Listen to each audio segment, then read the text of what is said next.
pra mim, o que sempre me encantou é como é que o cara, com um pedaço de papel, fazendo conta, chega numa descrição que ele olha pro universo e observa aquilo. Isso pra mim sempre foi uma coisa que pegou muito. O cara, com papel e caneta, chega em descrições que ele observa na natureza. E assim, eu sempre gostei muito da matemática. Aí se me corrija se eu estiver errado, tá? Eu posso estar sendo muito burro, mas, por exemplo, com a foto do buraco negro que teve um tempo atrás, foi mais ou menos isso, né? A gente tinha uma descrição que era parecido com aquilo lá que a gente... Que tava descrito, mas aí quando tiraram a foto, falou que caramba, bate muito, né? Sim, o do buraco negro é até mais legal, porque a questão da foto, ela é até mais recente, né? Mas quando você pega até o assunto de buraco negro mais pra trás, que é uma coisa impressionante, que é assim, antes de 1965, a relatividade, a previsão de buraco negro, a relatividade geral é de 1915. Em 1916, saiu a primeira solução da equação de Einstein da relatividade. Que é até engraçado, porque o Einstein, quando chegou nas equações, ele falou, provavelmente ninguém vai chegar em solução analítica disso, porque a equação é horrível. Aí no ano seguinte chegaram no problema. Mas beleza, que é a solução que chama de solução de Schwarzschild, que não é de buraco negro, mas ela também descreve buracos negros. Aí beleza. Só que na época ninguém achava que buraco negro poderia ser formado. Assim, o pessoal achava que era um defeito das equações. Sempre que você chega em algum resultado, a gente sempre tem que se perguntar na física se aquele resultado é físico ou se ele está ali meramente porque a matemática levou para aquele resultado. Então, sei lá, tem alguns problemas que são típicos. Você está numa questão de ensino médio. Uma pessoa pegou uma pedra e jogou no prédio. Quanto tempo demora para a pedra cair? Se você fazer essa questão, você vai chegar em dois tempos. Um que é positivo e um que é negativo. Aí você fala, tempo negativo não existe. Então, você ignora essa resposta. Essa resposta é uma solução matemática do problema, que não tem física, e que a origem dela é porque quando você resolve a equação dele soltar, a solução dele caindo, ela implica de que antes, possivelmente, ele estava subindo. E aí tem um tempo anterior. Mas enfim, existe matematicamente existe, mas na realidade não. Exato. Porque ela não se adequa ao problema que a gente está analisando. Aí muita gente achava que era a mesma coisa. Do tipo, tem solução de buraco negro, mas não vai acontecer. E a principal razão que o pessoal também achava que não ia acontecer, primeiro porque tinha uns comportamentos esquisitos para buracos negros, mas principalmente porque é o seguinte, todo mundo que já brincou em carrossel, qualquer coisa que gira, sabe que quando alguma coisa está girando, a gente é meio que levado a sair, pega um carro e faz a curva, você é jogado para fora. Né? Assim, toda coisa que gira tem alguma força quando você está lá dentro que te joga para fora do movimento circular. Verdade. E aí, tanto que é o princípio até quando a gente vai lavar roupa, né? Na hora que vai centrifugar, a roupa fica ali, tem uns buraquinhos, tá girando, a água tende a sair, pelo buraquinho a roupa vai secando. E aí, qual que era o pensamento que se tinha? Não existe nenhuma estrela que tá completamente parada. Toda estrela ela mexe nem que seja um tiquinho. E à medida que ela vai, o buraco negro ele é formado como uma estrela morre e ela vai meio que implodindo. Ela vai ficando cada vez menor, até que o ponto que ela vira um buraco negro. Aí o que o pessoal na época argumentava? Falava, toda estrela roda um pouco. Então, na hora que se está rodando, na hora que ela vai reduzindo, como a matéria vai ficando mais concentrada, ela vai girando mais rápido. Se ela vai girando mais rápido, a matéria meio que vai querer parar de cair. Ela vai querer ir para fora. Então, assim, não vai chegar ao ponto que a matéria vai condensar tanto, ao ponto de formar um buraco negro. Porque está girando. Aí, em 65, né, um físico matemático, que é o Roger Penrose, que ganhou o Nobel em 2020, ele mostrou matematicamente, né, e o artigo dele é um dos artigos que é triste de você ler, porque o artigo tem 2, 3 páginas. Em que ano que ele... 65. E aí, assim, o artigo dele tem 2, 3 páginas, mas cada página demora novo, então, muito. Porque esse cara é vivo ainda, né? É vivo. Mas ele tá com 90 anos, eu acho. Eu vi um pouco do episódio dele no Lex Fridman lá. O Penrose dessa parte de gravitação, ele é um dos nomes centrais. A forma que a gente conhece hoje a gravitação, a relatividade geral, apesar de ser acreditada ao Einstein, e é do Einstein de fato, mas a notação, a forma moderna que a gente estrutura é por conta do Penrose e do Hawking. Caramba. Mas assim, aí os físicos achavam que não rolava de fazer buraco negro. Aí o Penrose chegou e fez as contas mostrando, assim, basicamente falando, dado condições iniciais, mesmo que tenha rotação, chegou estruturou uma coisa e mostrou matematicamente que a física prevê buraco negro. Então colocou a partir dali que dá para formar buraco negro. E a partir desse resultado, teve muitos resultados depois, que levou, por exemplo, ao que a gente chama de teorema de singularidade, que prevê que buraco negro vai ser formado, que o Hawking usou meio que de trás para frente para poder mostrar que a lógica do Big Bang, de que no início a coisa era tudo num ponto, enfim, foi muito frutífero esse resultado. E a partir dali, o pessoal na comunidade acadêmica começou a levar mais a sério a parte de buraco negro. E aí, nos anos seguintes, né, assim, isso foi na década de 60. Na década de 70 e na década de 80 foi o período, assim, um boom gigantesco no estudo de buraco negro, porque aí já começaram a levar mais a sério, mas ainda era um problema teórico, mas um problema fortemente, assim, a gente tinha fortes evidências teóricas de que a coisa realmente estava ali, né, principalmente por conta do trabalho do Penrose. Aí, a partir da década de 90, a gente começou a ter algumas medidas. Então... Cara, mas é engraçado que... Beleza, existiam fortes evidências, mas eu imagino que ainda existia um grupo de físicos ali que ainda... Assim, sempre existe. Mas alguns trabalhos, eles são muito... Assim, alguns trabalhos são muito emblemáticos. É porque, assim... Tem alguns trabalhos que, mesmo que existam divergências, o trabalho, assim, ele tem um impacto tão grande e ele é tão forte que... Mesmo que você não tenha observado ainda, o pessoal olha e fala, não tem como esse trem estar errado. Um grande exemplo disso até de buraco negro, você já ouviu falar, que chama radiação Hawking, que buracos negros evaporam.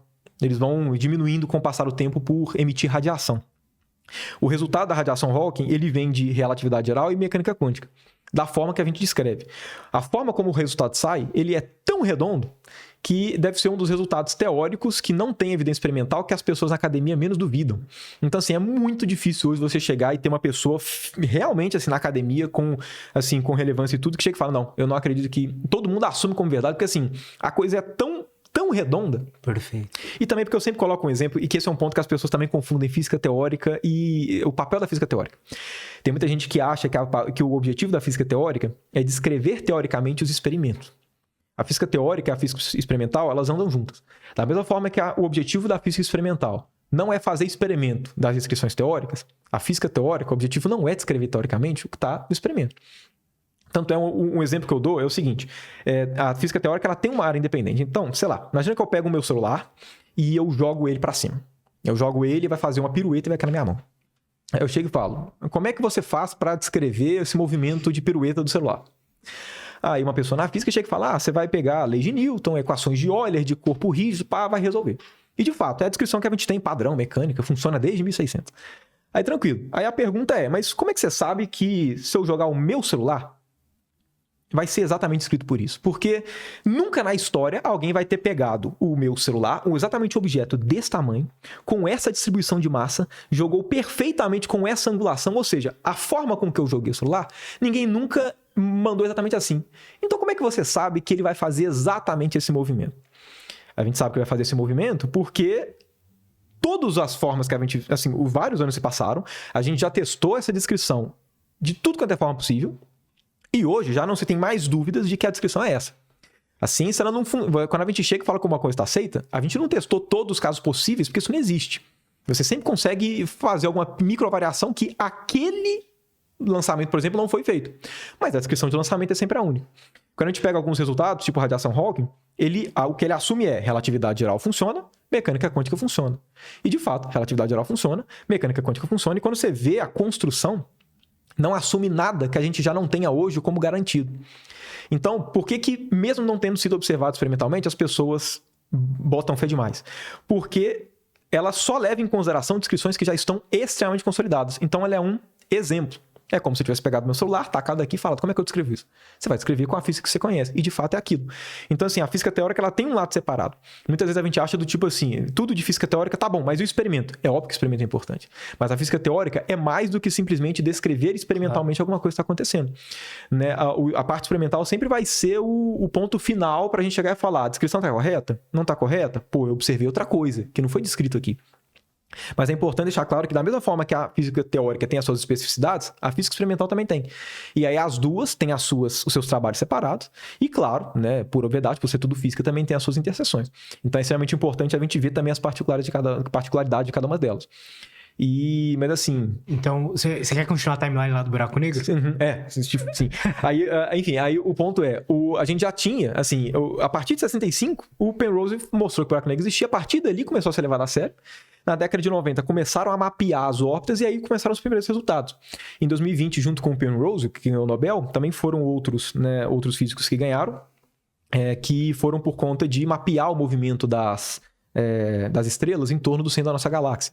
E aí, quando você mapeia os movimentos, você consegue chegar na conclusão de que o que está ali no meio da nossa galáxia é um buraco negro. Por uma questão de como é que está a massa distribuída, campo gravitacional, né? Então, tipo assim, ou seja, um resultado que foi completamente... No início ele era descreditado. Só no ponto de vista teórico a gente chegou, falou uma coisa, as pessoas começaram a botar fé naquilo e de fato aquilo começou a ser observado, né? Então, assim... Isso também, e nesse meio do caminho, né, até para puxar o gancho com o que eu tinha comentado no início, nesse meio do caminho, para você poder detectar tudo isso, né, todo o avanço tecnológico que se tem é gigantesco. Né? As pessoas muitas vezes esquecem que física de fronteira é extremamente caro e precisa de coisas extremamente sensíveis, muito bem trabalhadas, com uma tecnologia gigantesca. Então, assim, acaba sendo da mesma forma que, por exemplo, Fórmula 1. Existe algum objetivo de Fórmula 1? O cara que vai ganhar a corrida, aquilo tem algum objetivo prático, Fórmula 1? Não tem objetivo prático. A questão é que, quando a Fórmula 1, a gente tem todo um desenvolvimento da parte de tecnologia para carro, né? Qualquer esporte, né? Exatamente. Assim, aí até no ponto prático de um MMA. Exato. E assim, e aí também tem até os lados, infelizmente, tristes, né? Guerra. Guerra na prática só serve para acabar com a sociedade. Tá. Né? Mas um dos efeitos colaterais de guerra também, quando a gente vai ver, tem um avanço tecnológico gigantesco. Por quê? Porque quando existe algum fim, mesmo que ele seja inútil, de qualquer razão que seja, se o ser humano está querendo aquilo, no meio do caminho vai ter avanço tecnológico para aquilo. Então, assim, aí tudo isso acaba corroborando a ideia de que não necessariamente só física aplicada né, vai ser aquilo que vai ser útil. Cara, então, sobre o buraco negro, você comentou uma coisa ali que eu achei interessante, surgiu uma dúvida na minha cabeça. Então, todo buraco negro foi um dia uma estrela? Não necessariamente todo. Tá. Existem algumas classes de buracos negros. Aí, a parte de buracos negros, assim, eu vou falar a parte, pelo menos, que eu consigo, né, abordar de uma forma... porque existe toda buraco negro é uma área interdisciplinar na física. Eu trabalho com... Normalmente, existe uma noção de que se a pessoa trabalha com o universo, ela trabalha com tudo... É tudo a mesma coisa. Porque também, por exemplo, buraco negro você pode trabalhar na gravitação e você pode trabalhar na astrofísica. Total. E é muito diferente uma coisa da outra. Muito diferente. A gravitação é muito mais parecida com física matemática, a astrofísica tem muito mais experimental, assim, muito mais observacional, enfim, um monte de coisa. Mas é porque você pode ter buracos negros formados por estrelas, e aí esses buracos negros resultam em alguns buracos negros menores. Mas, por exemplo, no centro da nossa galáxia tem um buraco negro que é gigantesco, que ele não é formado por estrela. Normalmente ele é formado por... todo centro de galáxia, se não todo, eu não vou falar tudo porque todo é uma palavra muito forte. Mas enfim, grande parte das galáxias tem um buraco negro no meio. E esse buraco negro, quando você pega o tamanho dele, ele não é formado por estrela. De maneira geral, é por conta de... galáxia, quando você pega, tem um punhado de nuvem de hidrogênio, enfim, de matéria. E normalmente você pode ter buraco negro formado simplesmente por um acúmulo gigantesco desses caras todos. E não como um processo final. Porque na estrela você tem a estrela formada, mas, assim, e o processo de formação da estrela é basicamente você tem poeira no espaço e por conta, né, enfim, dessa poeira ir condensando, gera uma condição suficiente para formar uma estrela. Se você tivesse uma quantidade muito maior, você poderia pular a etapa da estrela e ir para uma etapa de buraco negro, por exemplo, né? Mas assim, de maneira geral, quando a gente fala, né, de formação de buraco negro, sempre se dá um foco muito grande para os buracos negros que chamam de estelares, que são formados na morte de estrela, também porque a descrição deles é bem legal, que é formação da estrela, a estrela esgota, aí vai implodir, aí tem supernova, aí tem formação de buraco negro, normalmente é mais bonitinho. Mas também tem outras formas de formar buraco negro, que aí são descrições que a gente ainda não observou, que são buracos negros menores, que poderiam ter sido formados no início da galáxia, do nosso universo, né? Mas, enfim, tem buraco negro vai, assim... São vários tipos. Exatamente. E é legal que quando a gente fala de buracos negros, o estudo não é único, né? Quando você vai trabalhar com buraco negro, você tem duas perspectivas. Uma delas você vai trabalhar... Porque eu não sei se você já reparou isso para grande parte, né, das vezes que a gente fala de buraco negro. Grande parte das vezes que a gente vê alguma pessoa falando de buraco negro, a gente não vê ela falando do buraco negro. A gente vê da pessoa falando dos efeitos do buraco negro no que está em torno. Perfeito. Então, por exemplo... Quando eu pergunto o que é um buraco negro, eu falo, é um lugar que ele vai... Exato. Então, por exemplo, o pessoal fala assim, e se cai num buraco negro, a pessoa espaguetifica. Assim, tem sempre alguma coisa do tipo. Só que o buraco negro também, você pode estudar ele. Do tipo assim, eu não tô querendo saber o que o buraco negro afeta nos corpos em torno. O que eu tô sabendo eu tenho um buraco negro ali e eu quero saber qual que é a identidade dele, digamos assim. Né? Qual que é o comportamento do objeto. Porque você tem a perspectiva de, se a luz passa no buraco negro, a luz curva. Tem um punhado de coisa. Mas a gente também pode escrever o objeto. E aí, quando a gente fala isso, a gente vai para a área da gravitação, né? Que é você descrever o buraco negro de fato e não a forma como ele interage com o restante, que é uma parte muito mais astrofísica, né? E aí, por exemplo, foi a parte que nessa parte de descrever o buraco negro, foi a parte que eu fiz o mestrado e que aí acaba caindo, não sei se já ouviu falar, que chama termodinâmica de buracos negros, né? Que é de que quando você pega você chega e fala assim, eu quero estudar qual é o comportamento do buraco negro, como ele de fato se comporta, quais são as leis que ele obedece, independentemente do que tem em torno. Aí você chega num conjunto de 4 leis que os buracos negros obedecem, que recebeu o nome de leis quatro leis, né? Das 4 leis da termodinâmica de buracos negros, mas esse nome se dava inicialmente não por conta de existir uma termodinâmica, mas porque quando você via as leis, elas tinham a mesma estrutura. Então, assim, era o mesmo tipo de enunciado, a mesma lógica. E aí falou, ó, tem uma analogia muito forte. Então, vamos chamar de termodinâmica de buracos negros. Né? E aí, esse é um dos resultados do Hawking, né? E até no artigo que ele escreve, ele até comenta lá, não tem nada de termodinâmica, é exclusivamente porque parece a descrição. Aí passou 2 anos, aí o Hawking mesmo publicou um artigo, pra você ver como é que às vezes, né, assim, a raiva também, às vezes, ela... Não raiva, né, mas a vontade de mostrar que alguma pessoa tá errada também ajuda no desenvolvimento.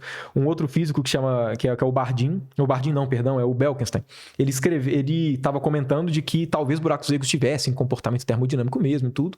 O Hawking não concordava e falou, eu vou mostrar que esse cara tá errado. E aí começou a fazer os negócios. Aí que culminou no artigo dele mostrando que tem mesmo. Que é o que a gente chama de radiação Hawking. Então, assim, foi engraçado, porque ele foi no assunto para poder mostrar que o cara tava errado e não, é isso aí mesmo, e chegou bonitinho na descrição.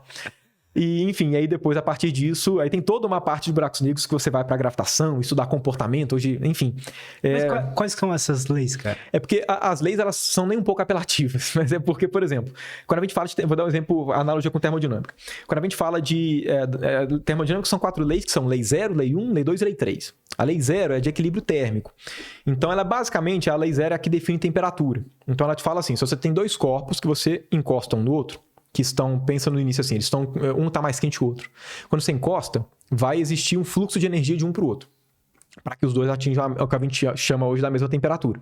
Aí, quando é que esse fluxo para? Para quando a temperatura é igual. Então, a lei 0, ela meio que define a lógica de temperatura. Então, o que ela fala é, quando o sistema estabiliza, a temperatura é constante. É igual no sistema.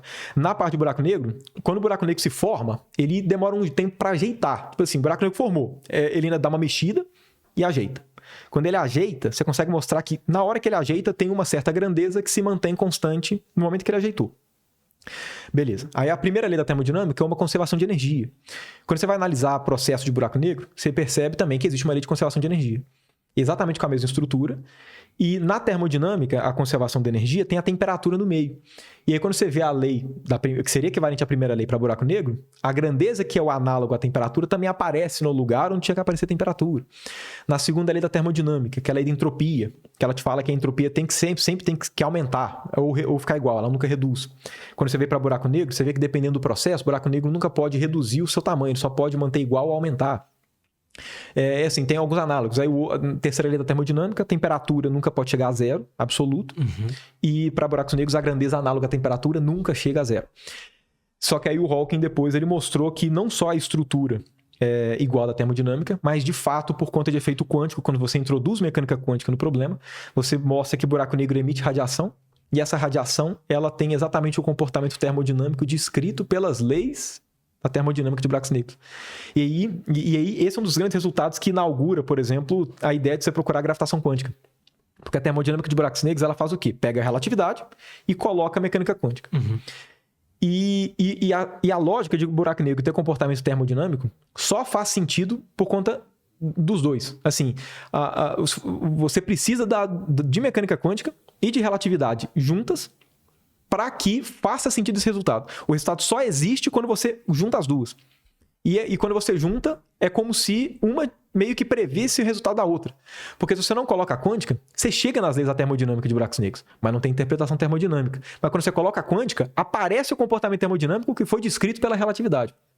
Então, ou seja, a termodinâmica de buracos negros, ela te dá um indício de que relatividade carrega um pouco de informação que aparece depois na quântica e vice-versa. Então, será que não existe alguma descrição meio que única para tudo? Será que a gente não consegue? Que é o que a galera vai atrás de descobrir, né? Exatamente. A teoria de tudo. Exatamente. Que aí, assim, e aí existem 2 perspectivas, que é, eu vou tentar buscar uma teoria de tudo, uma teoria que já descreva tudo. E a outra perspectiva é, isso está muito distante, porque é difícil. E aí o que a gente faz é, primeiro vamos descrever a gravidade quanticamente, porque se a gente souber isso, aí a gente pensa depois no próximo passo, que é descrever a teoria de tudo.